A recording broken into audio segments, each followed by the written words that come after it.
Welcome to top 9 news. Nivar తుఫానుగా అతి తీవ్ర తుఫానుగా మారింది. అర్ధరాత్రి 12 గంటలకు తీరం దాటనుంది. ఇటు దేశంలో కరోనా కట్టడికి కేంద్రం కొత్త మార్గదర్శకాలు విడుదల చేసింది. బెంగాల్లో తమ ఎమ్మెల్యేల కొనుగోలుకు బీజేపీ కుట్ర చేస్తోందని దీదీ ఆరోపిస్తున్నారు. ఇలాంటి టాప్ 9 నేషనల్ న్యూస్ ఇప్పుడు చూద్దాం.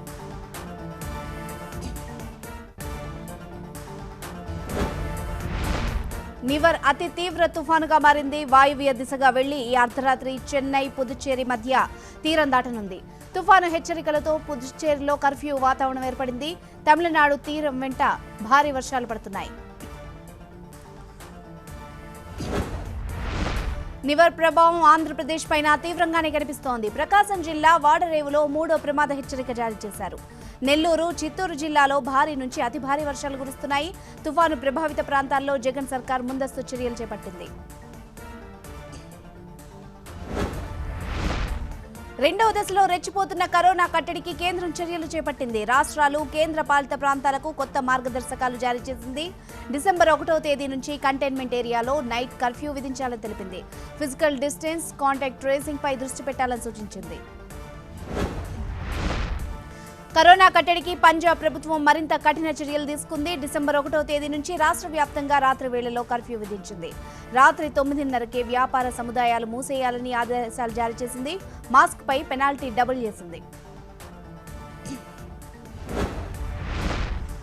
అరెస్ట్ చేసి జైల్లో పెట్టిన అసెంబ్లీ ఎన్నికల్లో గెలిచి తీరుతామని బీజేపీకి సవాల్ చేశారు బెంగాల్ సీఎం మమతా బెనర్జీ. తమ పార్టీ ఎమ్మెల్యేల కొనుగోలుకు బీజేపీ డబ్బును ఆఫర్ చేస్తోందని బంకురా జిల్లాలో జరిగిన ర్యాలీలో ఆరోపించారు. పార్టీలో కొన్ని పొరపాట్లు జరిగాయని, వాటిని సరిదిద్దుతానని కార్యకర్తలకు హామీ ఇచ్చారు. సంక్షోభంలో ఉన్న లక్ష్మీ విలాస్ బ్యాంక్ ను డీబీఎస్ లో విలీనం చేయడానికి కేంద్ర కేబినెట్ ఆమోదం తెలిపింది. ఎల్వీబీపై విధించిన మారిటోరియాన్ని నవంబర్ 27 నుంచి ఎత్తేస్తున్నట్టు కేంద్ర మంత్రి ప్రకాష్ జవదేకర్ తెలిపారు. బ్యాంకులను కుప్పకూలిపోయే దశకు తీసుకెళ్లిన మేనేజ్మెంట్ సభ్యులపైన చర్యలు తీసుకోవాలన్నారు.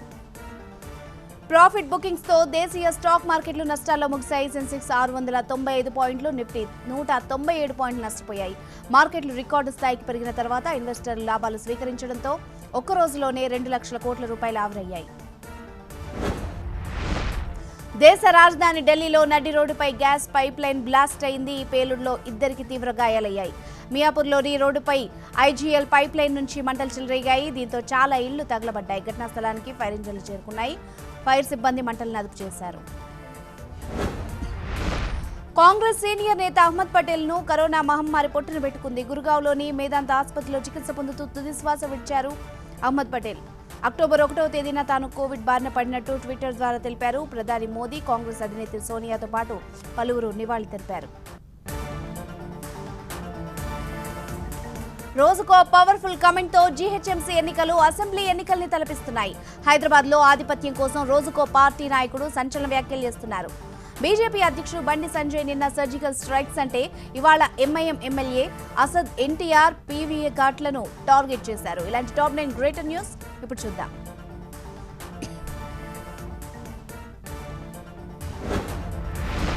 సంఘ విద్రోహ శక్తుల్ని ఉక్కుపాదంతో అణచివేస్తామన్నారు సీఎం కేసీఆర్.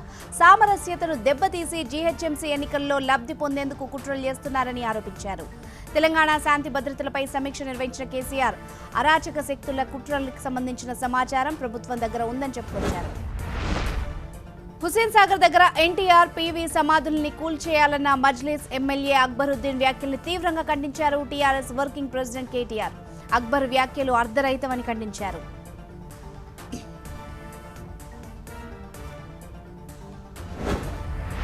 అక్బర్ వ్యాఖ్యలపై తీవ్రంగా స్పందించారు బీజేపీ అధ్యక్షుడు బండి సంజయ్. రేపు ఉదయమే పీవీ, ఎన్టీఆర్ ఘాట్లకు వెళ్తానని, ఏం చేసుకుంటావో చేసుకో అని అక్బరుద్దీన్ కు సవాల్ విసిరారు.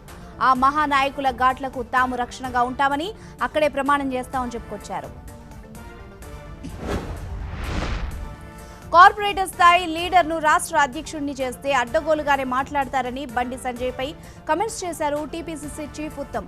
సర్జికల్ స్ట్రైక్ అంటే ఏంటో అర్థం తెలియకుండా మాట్లాడొద్దన్నారు. హైదరాబాద్ కు సరిహద్దులు ఎక్కడ ఉన్నాయో ఆయనకు తెలుసా అని ప్రశ్నించారు. గల్లీ ఎన్నికలకు బీజేపీ ఢిల్లీ నేతలు ప్రచారానికి రావడంపై విమర్శలు చేశారు కేటీఆర్. త్వరలో అమెరికా అధ్యక్షుడు ట్రంప్ను కూడా హైదరాబాద్ కు బీజేపీ నేతలు తీసుకొస్తారని ఎద్దేవా చేశారు. ప్రధాని మోదీకి ట్రంప్ ఆప్తమిత్రుడంటూ వ్యంగ్యాస్త్రాలు సంధించారు. జీహెచ్ఎంసీ ఎన్నికల్లో టీఆర్ఎస్ ఎంఐఎం పొలిటికల్ గేమ్ ఆడుతున్నారని ఆరోపించారు కేంద్ర మంత్రి స్మృతి ఇరానీ. హైదరాబాద్లో 75,000 అక్రమ కట్టడాలు వెలిశాయన్నారు.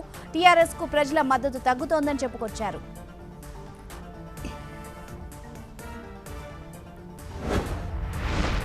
గ్రేటర్ అధికారంలోకి వస్తే ఇళ్ల నిర్మాణాలకు పెద్దపీట వేస్తామని తెలిపారు కిషన్ రెడ్డి.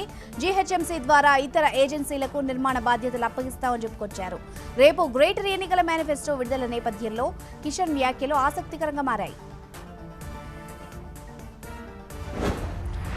టీఆర్ఎస్ పార్టీలో తనకు అవమానం జరిగిందని అందుకే బీజేపీలో చేరతానంటున్నారు స్వామిగౌడ్. తన గ్రామంలో కూడా పార్టీ కార్యక్రమాలకు తనను ఆహ్వానించలేదన్నారు. వాజ్పేయి కారు నడిపిన వ్యక్తిగా తనకు బీజేపీతో అనుబంధం ఉందని తెలిపారు. ఢిల్లీలో బీజేపీ జాతీయ అధ్యక్షుడి సమక్షంలో ఆయన బీజేపీలో చేరారు. జీహెచ్ఎంసీలో 49 అభ్యర్థులపై క్రిమినల్ కేసులున్నాయంటూ ఫోరం ఫర్ గుడ్ గవర్నెన్స్ లిస్టును విడుదల చేసింది. మొత్తం 96 క్రిమినల్ కేసులున్నట్టు తెలిపింది. 49 మందిలో 43 మంది పురుషులు, 6 మహిళలున్నారు. అత్యధికంగా 17 మంది బీజేపీ నేతలున్నారని చెప్పుకొచ్చింది. తిరుపతి లోక్సభ ఉప ఎన్నికపై బీజేపీ జనసేన మధ్య క్లారిటీ వచ్చింది. కొత్త షెడ్యూల్ ద్వారా స్థానిక సంస్థల ఎన్నికలు నిర్వహించాలంటోంది టీడీపీ. చిరు వ్యాపారులకు ఆర్థికంగా అండగా ఉండేందుకు సీఎం జగన్ ఏపీలో కొత్త పథకాన్ని అమల్లోకి తీసుకొచ్చారు. ఇలాంటి టాప్ 9 రీజనల్ న్యూస్ ఇప్పుడు చూద్దాం.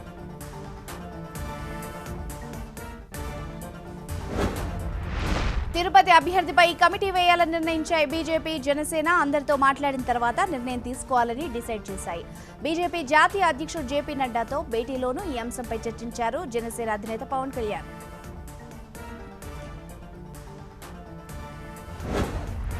ప్రజలు ఎందుకు ఓటేయాలో వైసీపీ, టీడీపీ చెప్పాలన్నారు బీజేపీ ఎంపీ జీవీఎల్. గతంలో టీడీపీ, ఇప్పుడు వైసీపీ తిరుపతికి ఏం చేశాయో వివరించాలని సవాల్ చేశారు. అభివృద్ధి ఎజెండాతోనే జనసేనతో కలిసి తిరుపతి ఉప ఎన్నికను ఎదుర్కొంటామని క్లారిటీ ఇచ్చారు జీవీఎల్. స్థానిక సంస్థల ఎన్నికల విషయంలో పాత షెడ్యూల్ ని రద్దు చేసి కొత్త షెడ్యూల్ విడుదల చేయాలన్నారు ఏపీ టీడీపీ అధ్యక్షుడు అచ్చెన్నాయుడు. ఓడిపోతామన్న భయం ఉంది కాబట్టే స్థానిక ఎన్నికలకు వైసీపీ ఇష్టపడడం లేదని విమర్శించారు.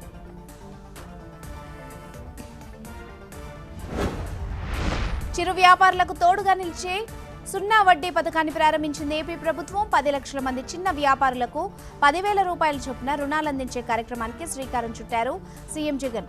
తీసుకున్న రుణాన్ని సకాలంలో చెల్లిస్తే లబ్ధిదారుల తరపున ప్రభుత్వమే వడ్డీ చెల్లిస్తుందని తెలిపారు.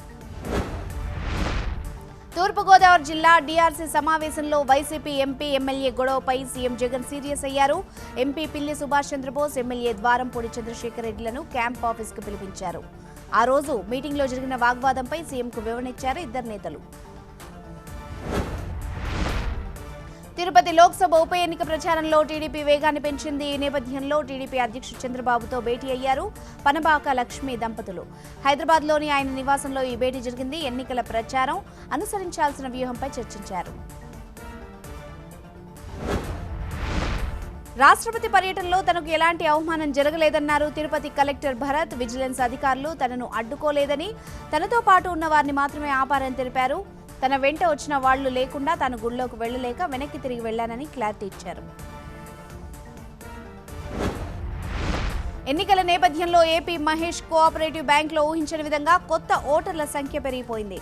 నవంబర్ 17న ఒక్కరోజులోనే 850 మందికి గోల్డ్ లోన్స్ ఇచ్చారు. దాదాపు 32 కోట్ల విలువైన బంగారం ఏపీ మహేష్ బ్యాంకు చెందిన వివిధ బ్రాంచీల్లో జమైంది.